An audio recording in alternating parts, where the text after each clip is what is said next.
Good morning, everybody. Welcome back to the Fumble Live. We have so much to talk about. Warriors fan, I already see you in the chat, and I know you're super excited because we have a phenomenal record that has been broken to talk about. We're going to get into that. We've got some big news coming up in the post-up. You're going to see what I mean by that later. But before we get into all that, make sure you hit that subscribe button, that notification bell. Give this video a thumbs up and share it with your friends. And now here's the Fumble Squad. I'm Jackie Ray. You can follow me on all things social media at Jackie Ray TV. It's your boy Chris. You can find me everywhere at CK2K. Sorry, I adjust the camera a little bit. But yeah, what's up, Jackie? We're going to talk about that Steph stuff in a little bit, Warriors fan. But yeah, how you doing? Yeah, I'm doing good. I had to do you for a second. I was like, oh, Lord, where's my notes? Where's my notes? Notes, right? I got them. Like, oh, I'm just llooking at the screen like, oh, look at Warriors fan already. Oh, wait. Warriors we got to show. Yeah. Yep. Let's just dive in right into this first need to know news. This is a topic we seem to talk about over and over again, but there's a new interesting development. So Zion's weight has been something we have addressed several times. It's not a new topic, but now there's been a setback. So last week, the Pelicans announced that there was a setback in Zion's recovery. This is what they posted to that. They said after experiencing persistent soreness in his right foot, Zion Williamson underwent medical imaging, which showed a regression in the bone healing of the fifth metatarsal. Thank you. I'm thinking metaverse. I couldn't get the metaverse out my head. Metatarsal. As a result, the volume and intensity of his training will be reduced for an extended period to help allow for further bone healing. So on one hand, that makes perfect sense. If the bone isn't healing properly, then obviously you want to slow things down, go at a decent pace to give that bone time to heal. On the other hand, all of us, I think, have to wonder, is it not healing properly because he continues to put on weight? So a beat writer for the Pelicans, his name is Jake Madison. He had written about this setback and then kind of targeted basically Zion, saying, okay, you know what? You need to take this more seriously. So a fan tweeted back at him and basically said, is it fair? He said, this is a genuine question, but how is it Zion's fault that his body isn't healing correctly? I thought that was a fair question. Jake actually thought it was a fair question as well. And he responded and he said, that is a genuine question, but how is it? Oh, look, go to the next one where he says, totally fair thing to ask. That part isn't, but has his lack of professionalism, let's call it, added or caused this setback? So then we look into that, and this beat writer and one other person that I should have grabbed his name, but I didn't. He said that Zion has skipped rehabs. He has skipped workouts, and he's falling asleep during film sessions. Specifically last week, he fell asleep a couple of times during film session. So in my head, I'm like, okay, skipping workouts and rehab workouts, that's a problem. But with the way things are going right now, he might not be playing. So I can see kind of zoning out in watching film because I mean, you know you're not going to play. Although I do understand why it's important to understand the scheme and where team is going, so you can also start mentally playing your part as to where you'll fit in and things of that nature. But I will give him a slight pass on the falling asleep in the film session. But Chris, let's go back to the original question. Does Zion hold some responsibility in the way his rehab is going? Oh yeah, for sure. Yeah, that of everything you were just talking about, that's the only part that I found like that's not good was him skipping rehabs. He definitely needs to be ahead of that and needs to be proactive with that, regardless of how he feels with the Pelicans. Which leads me to my next point with the falling asleep in the film room. He don't want to be in New Orleans. There's nothing going on for him playing for the New Orleans Pelicans. He does not care. Regardless of him coming back this year, he don't want to come back ever. We know this. New Orleans Pelicans are a dumpster fire right now when it comes to doing anything and putting any kind of team together. So I want Brandon Ingram out of there. Shout out to Jonas Valanciunas. You're having a resurrected career. But at the same time, like there's nothing there for him. They're not putting teams together for when he comes back to be prepared for him because you have this talent. Hopefully, we're still the jury's still out on that because of the injuries and all the setbacks and stuff like that. But I feel like that has a lot to do with everything going on. Now, he's still a kid. So if that's the reason why you're not trying to rehab because you just don't care anymore because you just want to get out of this contract and move on to somewhere else, I think that's stupid. You need to get yourself ready. So when you have that decision, when you can make that decision for yourself, you are in prime shape and you can go on with your career. But I just feel like he is just so disconnected from everything going on because we simply forget just this past offseason how stupid this front office was when it came to putting together this team and letting players go willy-nilly without even fighting. Yes, I'm talking about my guy Lonzo Ball, who's having a tremendous start with his career over in the Chicago Bulls, and other players, like guys they could have brought in. And so I just feel like it's all coming together with Zion Williamson, not giving that a pass from the missed rehab and not take care of himself and not take diet and not do his diets. No, he should still be doing that, knowing that there's going to be a career past New Orleans. But I think it's all I think it all comes together. I think it is all just with him not being happy there and not feeling driven to do anything for a team that's not doing anything for him.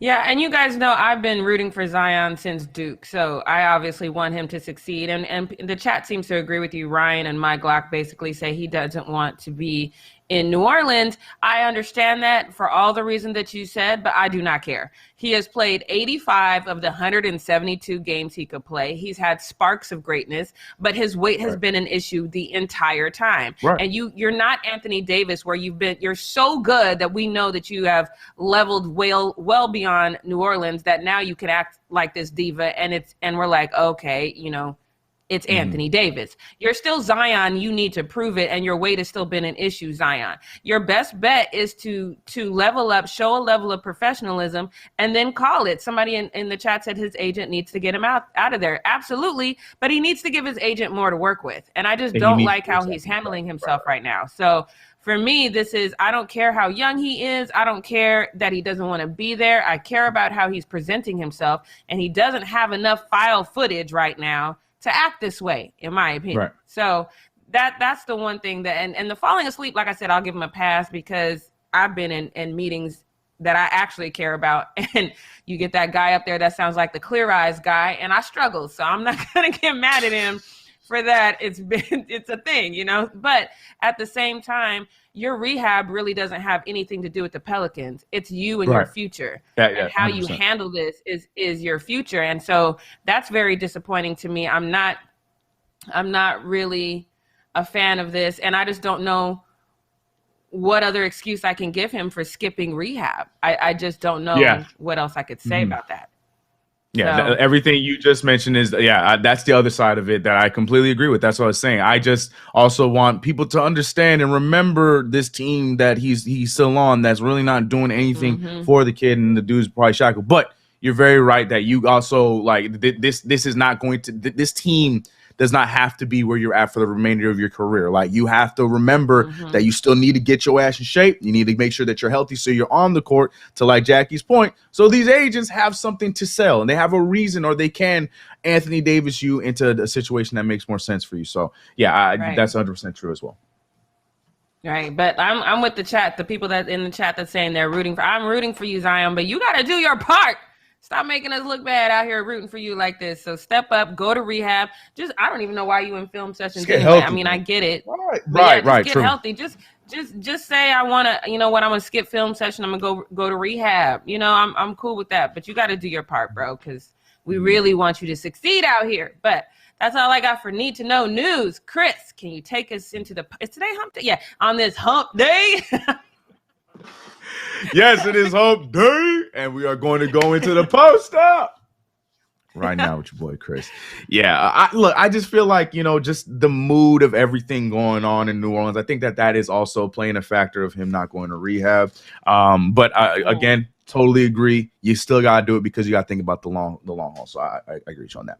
Let's talking about post-up. Let's get into post-up. I don't know what just happened, but I have my notes in front of me, so it doesn't even matter. All right, let's get right into it. And we got to get the elephant, talk about the elephant in the room. My Knicks being trash continues. But more importantly than that, Steph Curry decided to go completely cold the night before when he could have done it in Indiana, but he went really cold knowing that the following night he was going to be playing in Madison Square Garden against the Knicks. I know what you was doing, Steph. I was watching the Indiana game. I'm like, please just break this record tonight, bro. And it's, Reggie Miller played. Just do it tonight so we don't have to talk about this all night on TNT. Nope. He waited, and he did it within the first. I called this. I knew it was going to happen in that first quarter. Now, here's why. We're going to get into the news part, but I need to get this. Huh? Wait, you think it was on purpose that he didn't break it? Jackie Ray. This man has been MVP caliber. This man has been MVP caliber all season long. Not saying he wasn't in Indiana, but he's been in the three ball he's on pace. As Shaq said last night, he's on pace to get 443s in the season. Never been done before. And all of a sudden, he can't hit shots against the Pacers that don't got no perimeter defense. Knowing that the next day he's going to be on TNT against the Knicks in Madison Square Garden, when all this story is going on, we had Del Curry confirming that, I wanted Steph to go to the Knicks that same night at dinner. So the whole thing just pissed me off. Though, when you can say, you know what, I'm going to break this record the next game in the first quarter, Jackie Ray. Let me look at this court. I'm going to do this against the Knicks. Is that work for y'all? I'm going to break this record right here in this game against the Knicks. Adam Silver in the back. Adam Silver like, yes. Right. Wait another night. Make me some more money. Like the whole thing, man. So here's my thing. I'm getting this all off my chest because I'm going to celebrate Steph Curry, but you have to understand my Knicks fandom comes first, and it pissed me off that we had to wait a whole minute and a half. I was waiting for a damn flag for a delay of game because what the hell was going on? I get it. You made you feel okay. You beat the record. I didn't hear a timeout. I hear nothing. I see people on the court. I see Reggie Miller taking a boo-boo in his pants because he's so excited about Steph Curry. Listen to Reggie Miller. I've had enough. When the Knicks are on TNT, that man is not allowed to announce our games. I'm tired of it. I'm absolutely sick of it. I can't handle it. And I had to watch it. The Warriors are out there like, oh, Steph, he's over there. Like, he's sending out, like, shout out to my man Steph, because my man Steph, like, yeah, thank you. Sat down the bench, he's ready to go. But saw the picture still going. He's like, all right, let me go give Ray some. So I have no problem with Steph Curry. Don't take this as hate at Steph Curry. I love Steph Curry. Y'all know this. But the whole entire thing. And the Knicks were on at that point. Okay, but this is about Steph Curry. All right, rant is over. CK's done. Okay, Chris is back. All right, so Steph Curry broke a very big record. And like I said, in the very beginning of the game, 2 for 3 from the field. He made the first 3, crazy 3. I'm like, the next one's going in. He missed the next one, but definitely made that third one. You could tell he wanted to get it out of the way so he can get his game together in this to go ahead and beat the Knicks, because the Knicks started off very hot and we were looking like we were going to compete with them. We kind of did, but then we didn't.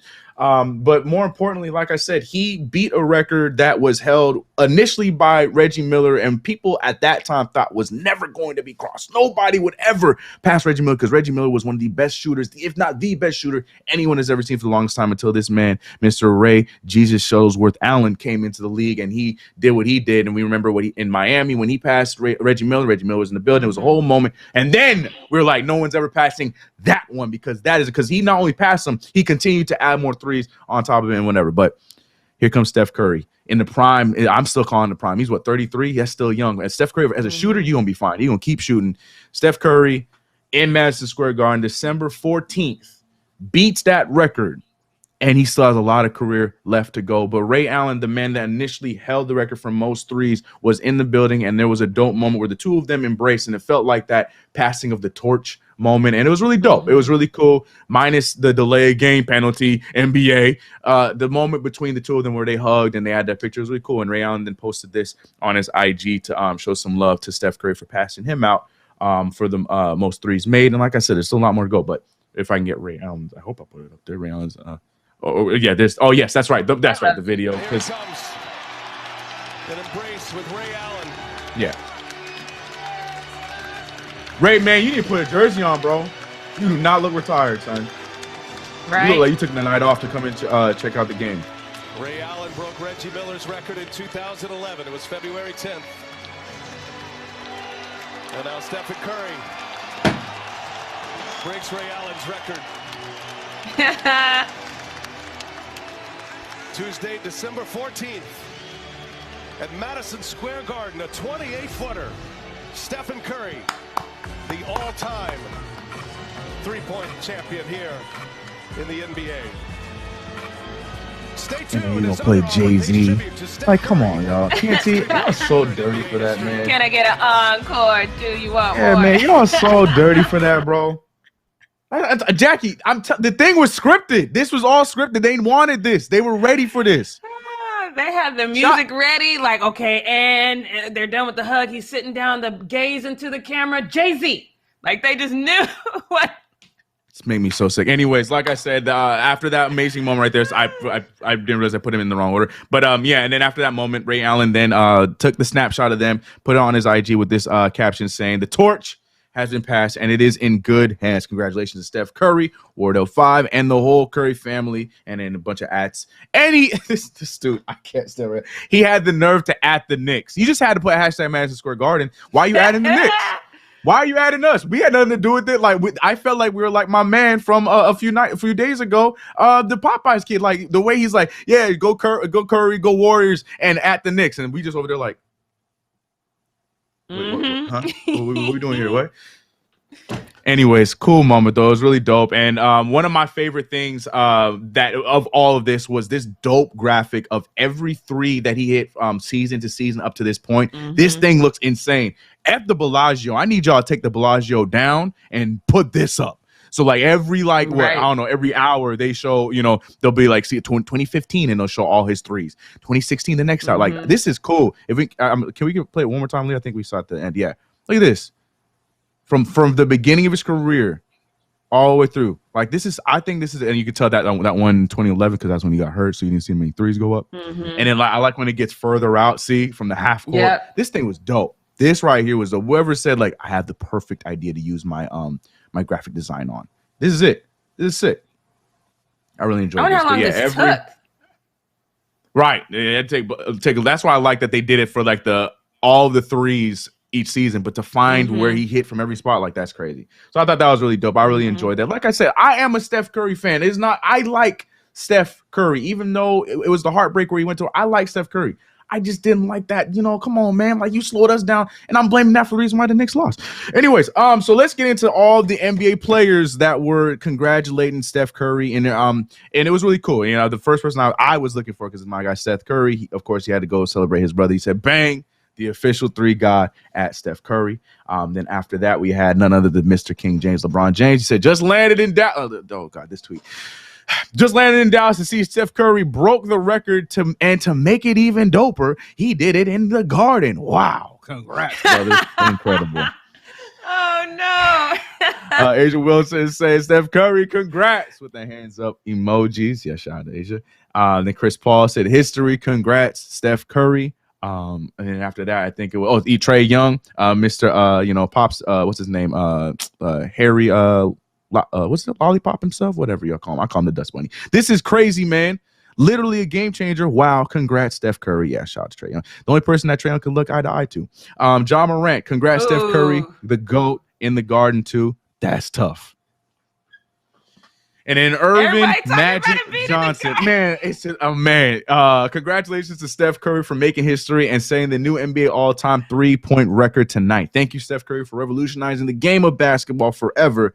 It was great to see his parents, Dell and Sonia, there supporting him in different corners, but they were there. It was cool. Was they sitting side by side? I didn't see that. Nah, my man Dell was on the farthest courtside seat, and then Sonia was right behind the Warriors bench. They were not near each other. Not even close. Oh, but it was a dope moment. I joke, my Knicks come first, so I'm gonna say all these things. But all in all, it was a really dope moment, really cool for Steph Curry, especially where the career and it began and where it could have began, and the whole story about how they wanted him to be a Knick, and then now for him to beat that record and pass Ray Allen in the Garden, like the whole story about it is going to be dope. And yeah, so shout out to him. Now here's the real question. Like I mentioned, he's 33 years old.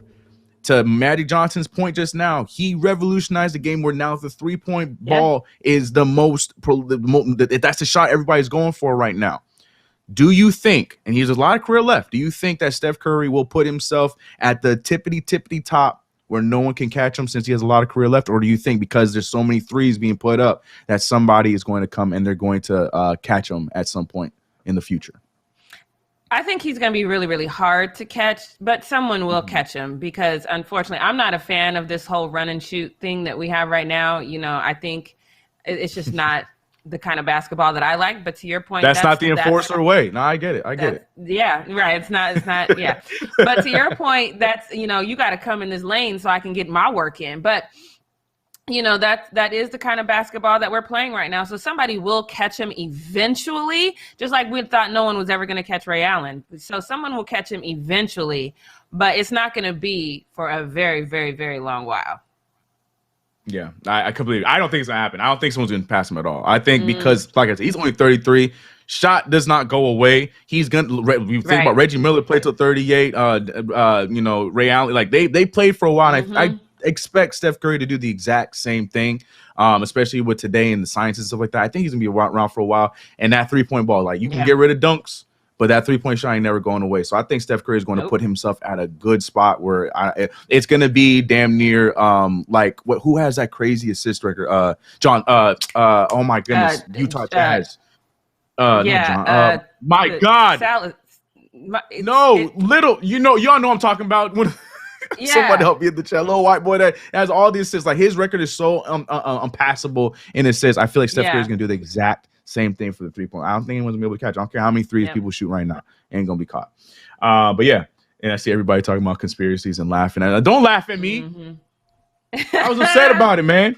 Anyways, let's go over to somebody else that we can laugh at, and that is Mr. David Kahn. And if you don't know that name, you can Google him. And it's funny because I don't care what he does in his career, he's always going to be known as the former owner and president of the Minnesota Timberwolves. And if you guys are trying to figure out, CK, why are you bringing up the Minnesota Timberwolves? Nobody cares about the T-Wolves right now. This has nothing to do with them. Oh, it does. Because Johnny Flynn, shout out to Johnny Flynn, Syracuse own, he was trending yesterday on Twitter.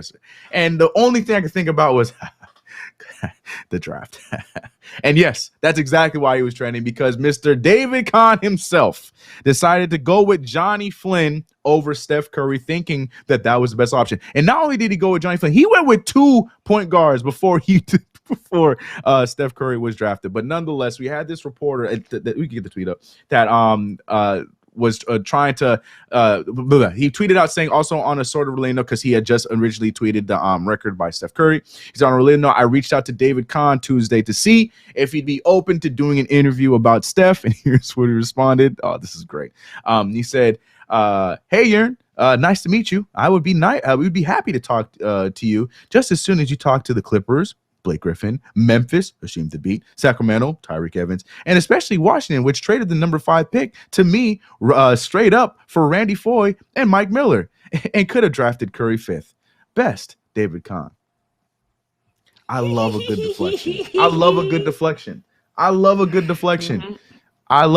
Here's the thing, man. And look, as a Knicks fan, we've been tied around a lot of players, and Steph Curry being one of the most famous ones. It doesn't matter who did it that many picks ahead.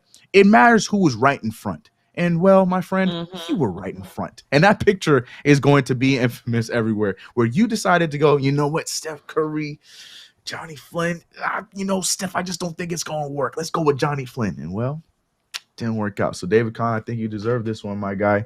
Those other ones weren't great, because Blake Griffin, I mean, it just didn't work that they never won a championship, but Blake Griffin was great for them. I mean, it seemed to be, and those other guys, we can talk about that. But anyways, yeah, David Kahn, I don't think you can escape that one, my guy. You were right in front of him. But yeah, shout out to Steph Curry, though. All jokes aside, shout out to Steph Curry. I think he's going to be up there alone for quite a while. And that's how it should be. Did you see revolutionized the game? I'm surprised. Let me take this back. I'm not surprised at all. You didn't include your boy, Spike Lee, and all his fandom, and sitting all on the court trying to get the right picture and acting like this was the greatest player of all. I'm surprised. No, I'm not. I'm not surprised at all that you didn't add that. I just wanted to make sure you remembered that moment. Do you remember that moment? Did you see that moment? You mean the very beginning of the game when Steph was warming up, and then Ray Allen and Reggie Miller came on the floor, and they're having this whole moment. They were having a fine little moment as the 3 best shooters in the world, and here comes Spike Lee having to go in there and be a little fanboy. I didn't know if you saw, so I just wanted to. Oh, I saw. I saw. Oh, okay. Just want to make sure. This is why I want Alonzo Ball. We need LeVar. Like that's the guy we need over here. Like I'm done with. Man, I'm just kidding. Spike, we're cool. Me and Spike, we mended our friends, so we're all good. That moment was the fan of, but it's all good. Mm-hmm. And all the bandwagon Warriors fans that were in the Garden. Okay, well let's move on. All right, we're moving on to my man, one of my favorite Knicks of all time in his short stint, Mr. Earl Smith Jr. Jr., who is a 4.0 student. We talked about this whole entire journey of him going back to school to pursue golf, but also to get catch on stakes. Because remember, he was drafted out of high school, and it's crazy because a few days ago I saw the initial tweet where he put out they have the dates they're boxed on December 11th. He put, looking like I fell a little bit short of my goal of 4.0 will happen for sure. And I'm still looking at him like, yo, whether you got 3.5, 7, 8, whatever what you got, like that's dope. Good for you, man. But then a few days later, he hit us with the psych. He said, grades are in 4.0. I'm going effing nuts. And that's what's up, man. I really, really am happy for him. You know, J.R. Smith, you know, everybody always wants to talk about, you know, Henny and, you know, he's not smart and, you know, the play, like the foolish plays and stuff that happen. But I love seeing moments like this. J.R. Smith is generally one of my favorite players that I've ever played the game because I just love the personality. And on top of that, his shot was crazy. One of my favorite shots of all time. I know I say that and Knicks fans be like, really? Over Allen Houston? I love J.R. Smith's shot. His shot just always looked like it was going in. But yeah, so that was a dope moment. He even then put this tweet out. I can't wait to tell my kids when I get out of school about his grade. I don't know if the kids are going to want to hear it because then I'll be like, great. This is all Dad's going to talk about. Now he's going to expect us to begin these 4.0. Right. But regardless, I thought this was a cool moment and yeah, the dope GIF choice. But on top of all that, here was him speaking on it himself on IG later on. So here's that video. I can't even describe the feeling. I ain't even gonna lie to you. I ain't even gonna lie. A lot of hard work went into that shit, bro. Zeno, my bad. I'm gonna call you back, Z. My fault. My fault. Oh, fuck. I gotta call you back, Zeno. My bad. But, bro, when I tell you 4.0, when I tell you some shit you work for, oh my God. Monday through Friday, 8 to 11. Sometimes longer. Straight schoolwork when you're not used to going to school and doing all of that shit. Oh, man. Right.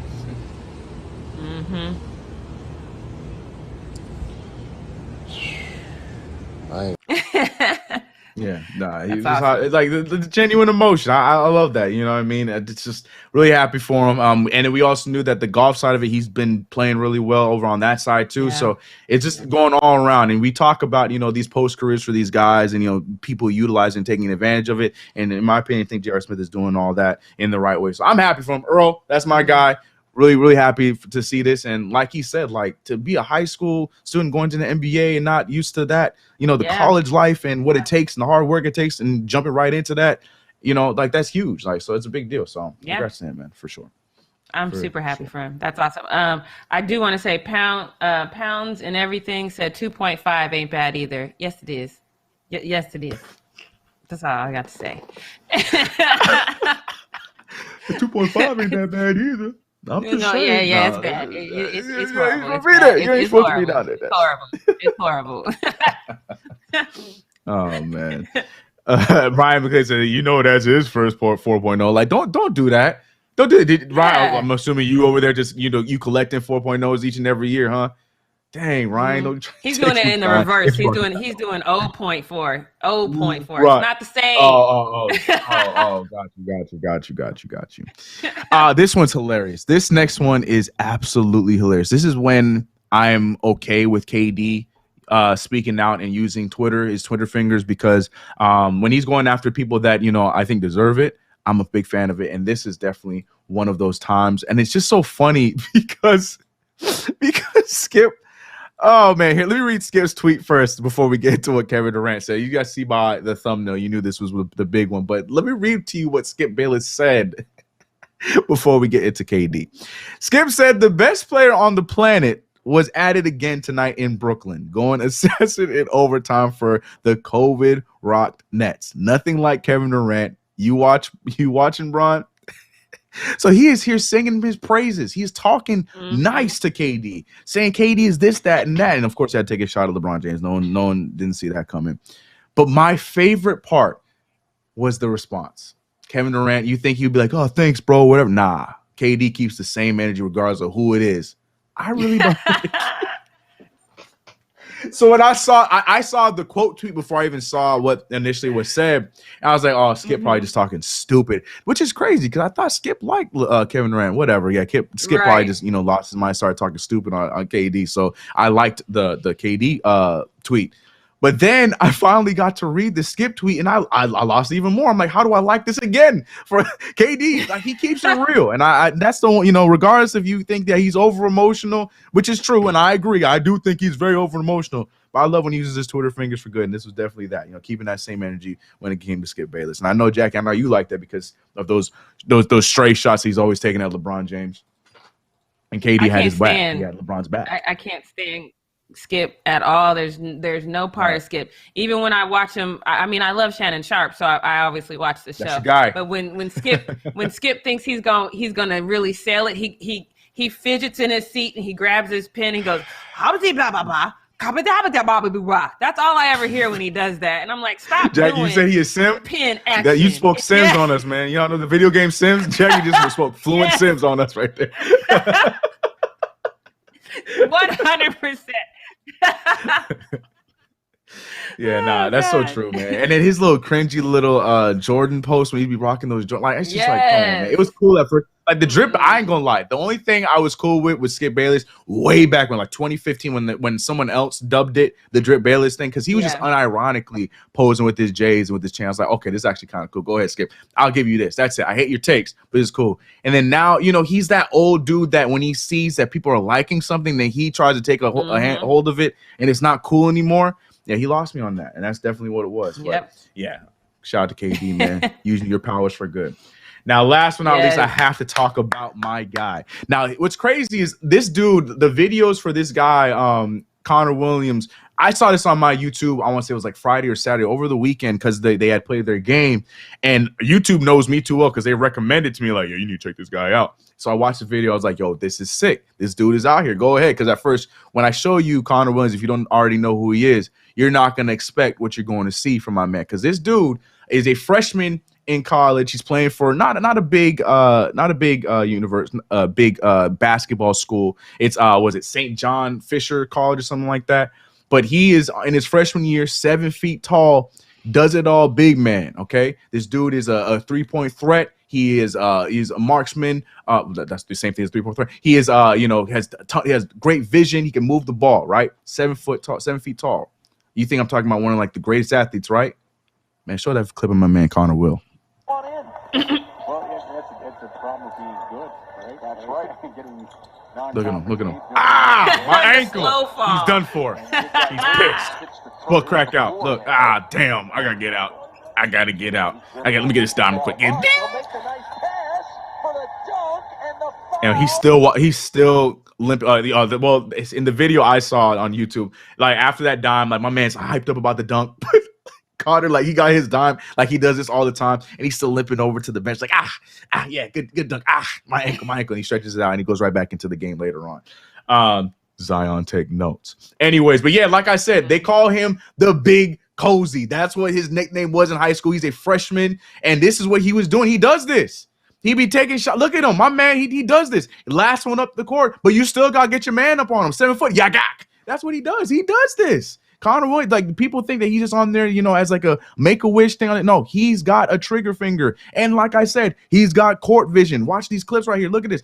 Oh man, good defense. Nope, psych. Look at this dime. Look at him. Watch this. Look at him.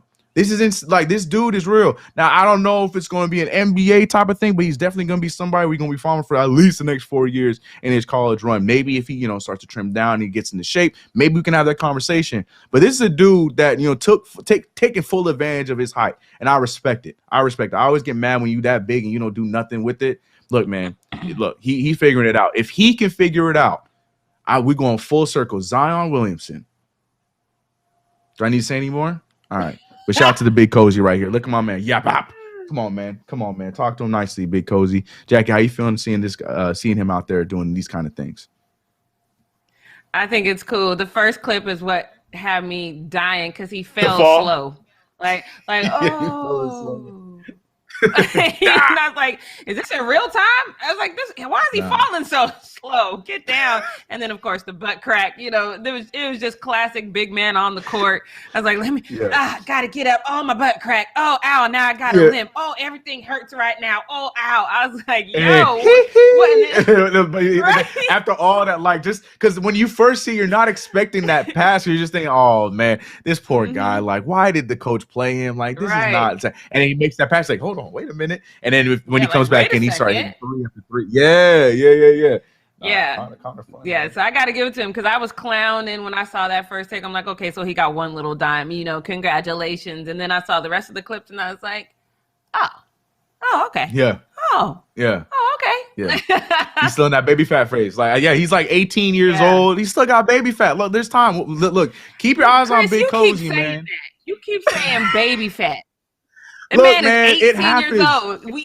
No, it don't. Baby fat. No, it don't. Baby fat. All right, watch my man. We're gonna be going from Big Cozy to Kahn to Big Cozy with Kahn. I don't know. What's something that you can call somebody else like Big Baby Davis? I like Big Baby. Hey, Big Baby can make it. Look, man, I'm rooting for Big Cozy, man. I'm rooting for him. I just love that nickname. That just fits because, you know, like he's the big. You can tell he gets like a good bear hug. Big Cozy. I like it a lot. But anyways. That is it for me here on our, again, another roller coaster post up from my range of emotions to my love for the Big Cozy. But Jackie Ray, can you tell us what we not going to do on this hump day? Hump day? Yes, I'm excited about this, what we not going to do, because this kind of confirms a feeling that I have had for a long time. And on top of that, one of the things we talk about on what we not going to do all the time is that people talk too much. You got to keep some stuff to yourself. Candace Parker has done all of that. She kept stuff to herself. She confirmed my suspicions. So sometimes when I watch her on TNT, it's rare, but every now and then I would see what looked like a black wedding band on her wedding finger. But sometimes they would go to commercial and then it would be gone. And then I'd be like, damn, am I tripping? And I was too lazy to rewind to see. So I was like, maybe I'm tripping. Maybe it wasn't there. But no, turns out Candace Parker has been married for 2 years.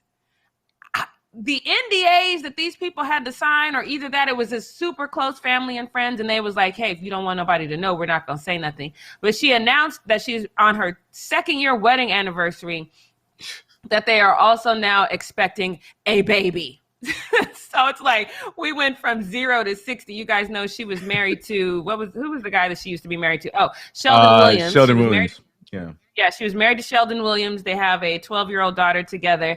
And so she, on their 2nd year wedding anniversary, decided to release the photos from their wedding day. And she looks absolutely stunning. So she's married to Anna Petrovica. So take a look at these pictures and how just absolutely beautiful she looks and how absolutely happy. First of all, it's just stunning photography.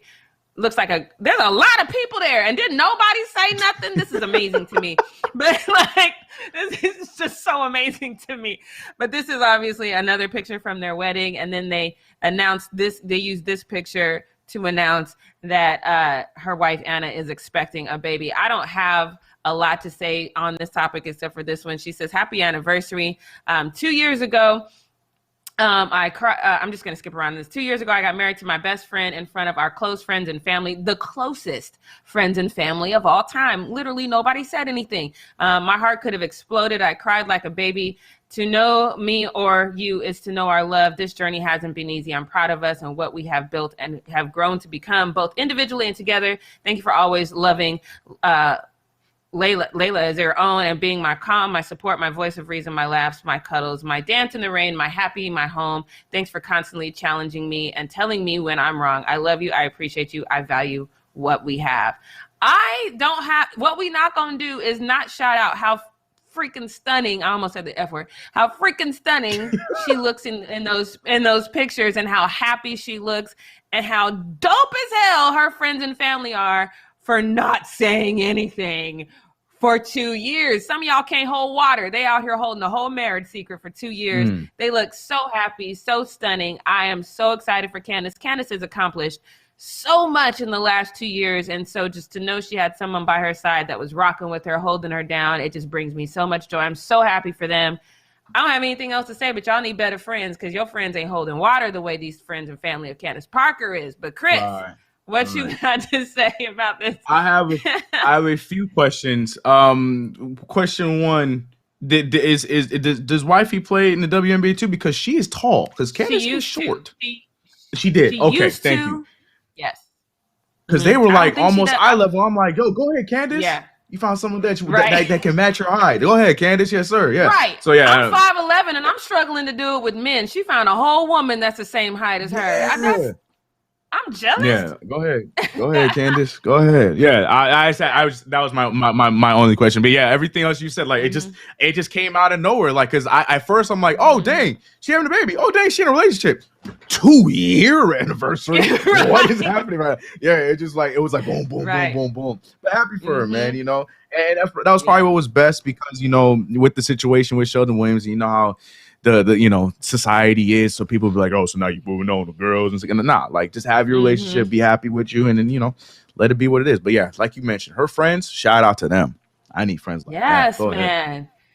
We just talked yesterday about old boy telling on himself with the PPP loan. You can't even hold it for yourself. She got whole family and friends holding it for her.